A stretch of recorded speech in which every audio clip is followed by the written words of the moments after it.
Здравствуйте. Предлагаем вашему вниманию брифинг на тему противодействия коронавирусу. Замруководителя регионального оперштаба Ольга Балабкина озвучит актуальную информацию о ситуации с COVID-19 в Якутии на 2 декабря. Здравствуйте, Ольга Валерьевна. Какова эпидситуация в республике на сегодняшний день? Добрый день, уважаемые жители Республики Саха-Якутия. Сегодня санитарно-эпидемиологическая ситуация по новой коронавирусной инфекции остается стабильно напряженной в республике. Ситуация полностью подконтрольна органам государственной власти, органам местного самоуправления на территории республики. За сутки на 2 декабря 2020 года зарегистрировано 217 новых случаев коронавирусной инфекции.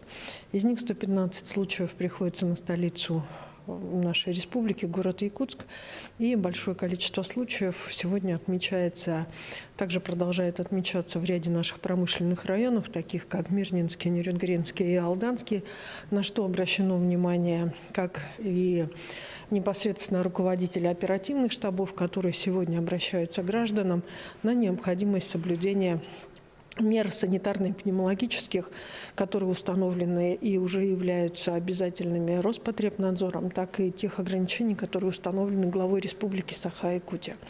Также большое количество случаев сегодня фиксируется по Вилюйскому и Мегино-Кангаласскому районах, где, соответственно, со стороны районных оперативных штабов принимаются дополнительные меры. И необходимо обратить внимание, что на протяжении всего времени, если, например, сравнивать Мегино-Кангаласский и Намский район, то более дисциплинированный оказывается сегодня Намский район, в котором появляется возможность достичь и уменьшения количества случаев, и, соответственно, и сегодня и высвобождение коек, и более четкую стабилизацию ситуации. Мегино-Кангаласский район, исходя из своего территориального расположения, так ситуацию и не может урегулировать, ее стабильной назвать нельзя. Поэтому сегодня до сих пор продолжают быть заняты подинфекционные стационары, в том числе и интернаты учебных заведений, что, конечно же, не может не вызывать определенного рода вопросов. Тем не менее, это вынужденная мера, которую сегодня на территории Мегино-Кангаласского района применяем, исходя из того количества случаев, которые есть. От 1 до 5 случаев зарегистрировано еще в 21 районе республики. И, соответственно, из северных районов хотела бы обратить внимание на ситуацию в Жиганском районе, и, соответственно, ситуацию, которая у нас сегодня имеет место быть в Алайховском районе. В целом, все находятся на, в общем-то, контроле того, что происходит. За сутки лабораториями республики у нас сделано 3179 исследований на новую коронавирусную инфекцию. Уважаемые жители Республики Саха-Якутия, продолжается сезон, и скоро наступит сезон гриппа. Поэтому вакцинация против гриппа сегодня является наиболее актуальной. И действительно, сегодня мы должны достаточно много заботиться и о собственном здоровье. Соответственно, основную проблему по вакцинации представляют, есть ряд районов, которые уже выполнили все планы по вакцинации. Основную проблему сегодня представляет столица нашей республики, город Якутск, соответствующее поручение, требования со стороны Роспотребнадзора и главы республики поступило в адрес руководства города, и, соответственно, на это необходимо обратить внимание в целом всем учреждениям, организациям, которые находятся на территории нашего города, и совместными усилиями муниципального образования на всех вместе провести и, соответственно, вакцинацию противогриппозную. Вся вакцинация осуществляется в наших поликлиниках. На настоящий момент с понедельника практически все поликлиники работают, все медучреждения республики, и в том числе в городе Якутске, работают в плановом порядке. Если есть какие-то сложности, то в большей степени они связаны с тем, что либо специалист в отпуске, либо находится на больничном листе по той или иной причине, либо же достиг возраста 65 лет, имеет хронические заболевания, происходит его замена, но в полном объеме плановая помощь на территории республики восстановлена. Поэтому всех прежде всего призываем на вакцинацию против гриппа. И сегодня Министерство здравоохранения Республики официально опубликует названия тех организаций, которые неудовлетворительно проводят свою работу по вакцинации против гриппа. Спасибо. Это был брифинг оперативного штаба о текущей эпидобстановке в регионе. А мы переходим к другим новостям.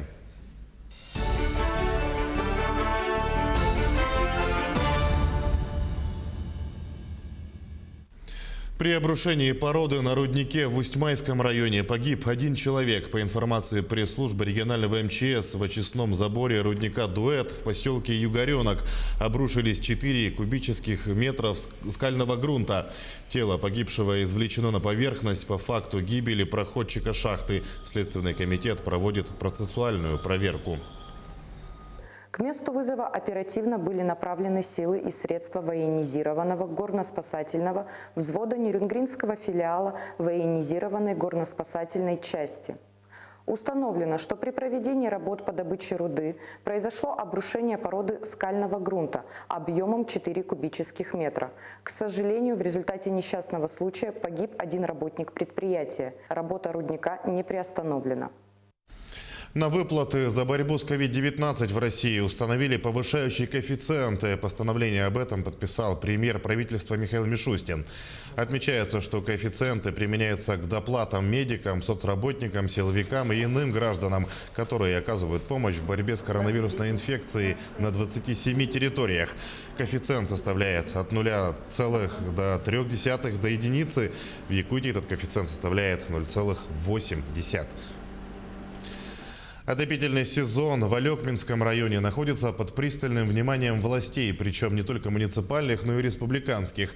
Готовность района в Алекминске проверил министр ЖКХ и энергетики региона Дмитрий Садовников. О визите министра Елена Фаст. Готовность к зиме объектов теплоснабжения – основная цель работы министра жилищно-коммунального хозяйства и энергетики в Алекминске. Для более точного представления о состоянии дел на местах Дмитрий Дмитриевич побывал на котельных, в которых на сегодня есть некоторые сложности. К зиме готовы, тем не менее, необходимо постоянно контролировать ситуацию, отметил он. Вопросы есть, да, как и было сказано руководителями муниципальных образований, то, что вызывает тревогу по запуску и в ближайшем будущем, по следующему отопительному сезону, конечно, надо это будет учесть.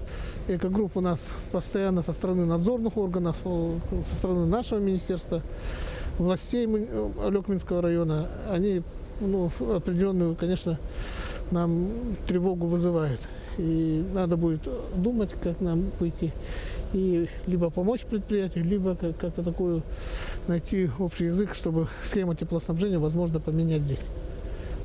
Не менее важно учесть, что уже в 2023 году места, где на сегодня складируется мусор, должны быть приведены в соответствие с экологическими требованиями. Несмотря на то, что долго работает, несмотря на то, что Алекминск, нельзя сказать, он маленький населенный пункт, чувствуется, что там она поддерживается, и работа эта ведется в части уплотнения мусора и аккуратного сложения. И это радует, поскольку не везде это так, к сожалению. Побывала рабочая группа и на водоканале, где идут работы по реконструкции.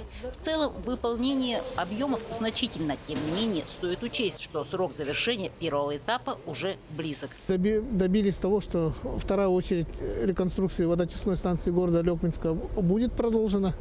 И горожане это в ближайшие годы это почувствуют. Мы посмотрели, подрядчик работает, очень много объема работы выполнено. И выполнены работы, которые не были предусмотрены. Но тут взаимопонимание со стороны заказчика и подрядчика мы видим. Но между тем все равно вопросы есть, надо им поторопиться для того, чтобы сдать объект указанному сроку, это 25 декабря.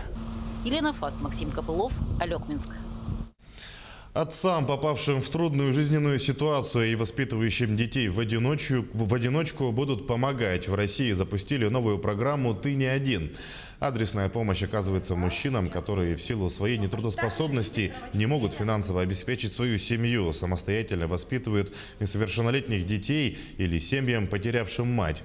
Программу реализует Совет отцов при Федеральном детском омбудсмене и Фондом поддержки ответственного отцовства «Истоки».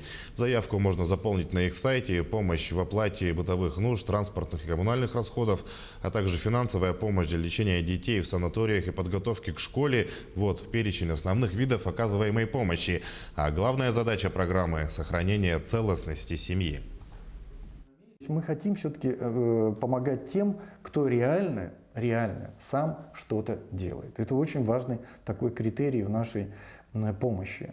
Понятно, что у нас и отчетность существует, понятно, что перед нами отчитываются, но исходя из того объема работ, которые мы сами, собственно говоря, смечиваем и видим этот объем работ. То есть мы на месте, не просто кто-то нам позвонил, сказал, дайте мне там 200 тысяч рублей или там миллион. Да? Мы говорим, на что? Приезжаем, смотрим, говорим, нет проблем, возьмите. Столичная смарт-библиотека в канун Нового года объявила о запуске акции «Умный подарок» для воспитанников Республиканской специальной коррекционной школы-интерната для детей-сирот. Вместо традиционных наборов конфет и шоколада сотрудники библиотеки призывают горожан собрать полезные и умные подарки, которые помогут детям в учебе и во время отдыха. Развивающие игрушки, настольные игры, энциклопедии и книги для умных подарков можно оставить в специальной коробке, которая установлена как в самой смарт-библиотеке, так и во всех филиалах Центральной библиотечной сети. Сбор подарков продлится до 17 декабря. Игрушки, книги, которые будут способствовать развитию фантазии, усидчивости детей. И каждый горожанин может присоединиться к нашей акции до 17 декабря, принести кубик Рубика, мозаику, какую-то книгу, энциклопедию и порадовать детей этой школы. Собираем мы для детей с 1 по 11 классы.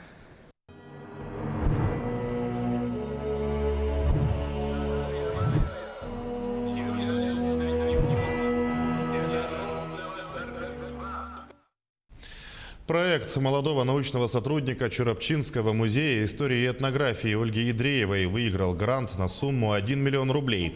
Он посвящен 75-й годовщине Великой Победы. Создана интерактивная карта со множеством материалов о жизни и подвигах 4 известных участников войны, уроженцев Чурапчинского улуса. Идея проекта у автора возникла после знакомства с биографией Веры Кирилловны Захаровой, первой военной женщины-летчицы из Якутии. Я включила еще 3 знаменитых ветеранов. Это Подьяконов Гаврил Дмитриевич, известный артиллерист, ветеран войны, сапер-инженер с 5 боевыми орденами Флегонтов Семен Дмитриевич и полевой хирург, врач Прыскаев Дмитрий Титович. А также для детей сделали такое новшество, как дополненная реальность.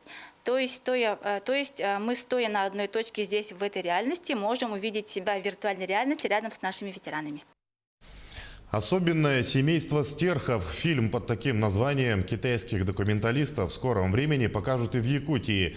Переводом и озвучкой картины занимались наши земляки, живущие в городе Далянь, Мира и Григорий Максимовы. Якутские стерхи – связующее звено между двумя странами. Сегодня в мире осталось всего 3600 этих птиц, и сохранение их популяции – одна из важнейших экологических задач. Документальный фильм как раз повествует об их удивительной жизни, рассказывает Ульяна Шагина. Я пришла на поля лотоса, чтобы пофотографировать стерхов. Якутянка Мира Ушкалова-Максимова озвучивает на русском языке фильм о якутских стерхах, снятый китайскими документалистами. Кропотливая работа по переводу и озвучке практически завершена. В Китае даже сняли новостной сюжет о работе якутских переводчиков. Здесь супруг Миры Григорий делится своими эмоциями от увиденного на озере Паинху. Мы, якутяне, можем прожить всю жизнь, так и не увидев ни одного стерха. А тут их тысячи, да еще и в такой близости. Я очень впечатлен и взволнован. Пресноводное озеро Паинху – единственное место, куда на зимовье слетается порядка 4000 сибирских стерхов. Их популяция стремительно сокращается. Из 3 ранее существовавших маршрутов миграции этих птиц сегодня остался единственный – из Сибири на юг, то есть из Якутии в Китай. И заповедник «5 звезд», базирующийся на озере, делает все возможное, чтобы защитить стерхов в первую очередь от самого человека. На озере Паинху есть возможность, благодаря работе обычных людей, крестьян, которые кормят, подкармливают наших стерхов. Поэтому, конечно, мы под впечатлением, и их вот эти звуки, их голоса стершины, они вводят в транс. Вот это какое-то вот монотонное их пение просто действительно непередаваемо. Документальный фильм на китайском языке под красивым названием «Особенное семейство стерхов» уже показали по центральному телевидению Поднебесной. Теперь возможность оценить его появится и у российского зрителя. Работа по переводу и озвучке была кропотливой, но у мира к стерхам особое отношение. Очень надеемся, что к Новому году документальный фильм будет уже готов. И якутяне смогут увидеть историю про особое семейство стерхов. Территорией гнездования в России стерхи выбрали Аллайховский район. На протяжении многих лет территория была регионального значения. И только в прошлом году, благодаря экологам, удалось изменить его статус на федеральный заповедник. За короткий период работы парка проведена большая работа по укреплению материально-технической базы. В настоящий момент подписываются соглашения с научно-исследовательскими организациями, в том числе и с зарубежными. Ведутся переговоры по планированию научных исследований. Начата работа по разработке проектов экологического туризма. Фильм о стерхах не просто документальный фильм. Он призывает объединить общие усилия России и Китая для того, чтобы сохранить мировую популяцию священных птиц. Птиц, которые своим пением и танцами приносят удачу и счастье на всю жизнь. Ульяна Шагина, Эдгар Николаев, Якутск, Далянь. На этом наш выпуск подошел к концу. Мы следим за развитием событий. Не забывайте носить маску, соблюдать безопасную дистанцию. Оставайтесь с нами.